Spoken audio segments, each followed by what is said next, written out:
let's go down the path of the NFC West win totals, over-under, PointsBet Sportsbook. And they are packed together very tight, as you would imagine.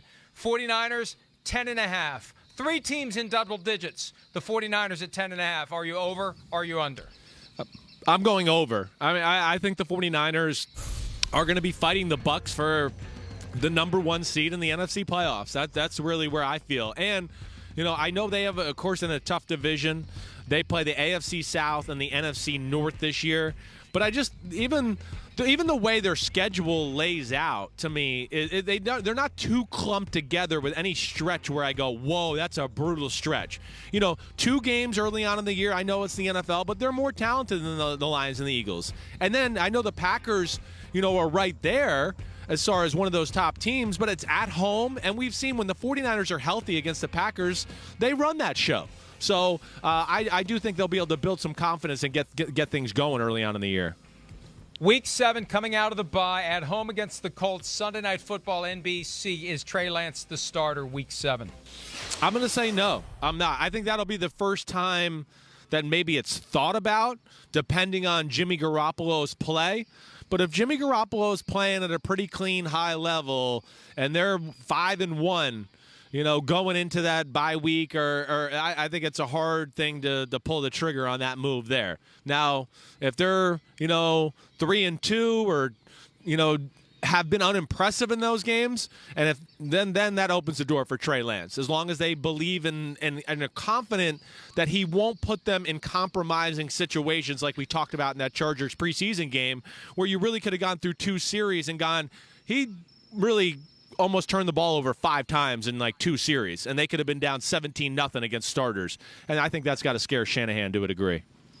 Rams over under 10. Let me go first on this one. I'm going under. And my concern with the Rams, we've talked about how Kyle has gone from being very meticulous to being impulsive. Sean McVay and the Rams are always impulsive. And I feel like McVay's always nervous. He's always antsy. He's always looking to do something. I need some action. I got to do something. I got to trade for somebody. I got to do something. I'm not convinced on this Matthew Stafford thing. Look, Stafford was with the Lions for 12 years.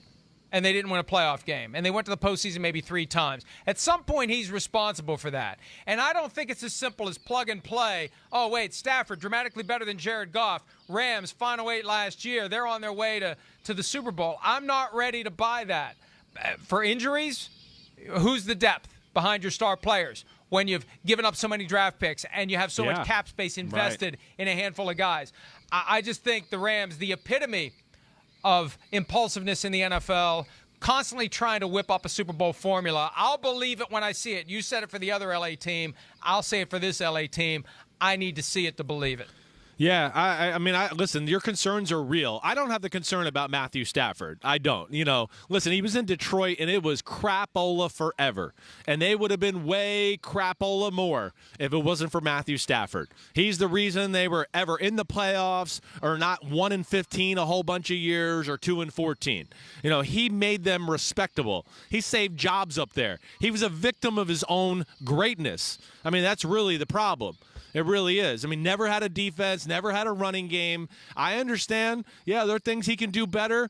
I don't know. I know in the Seahawks playoff game that he lost once. I mean, the receivers got to catch the ball. Anybody go back and watch the film. They catch the ball, they win the game. They dropped a bunch of big passes in that game. The year they lost to the Cowboys in the playoff game, that was that screwy, they didn't call pass interference, and then 8 minutes later they called it and gave the Cowboys a penalty. It was vice versa. I think they called it and then took away the flag.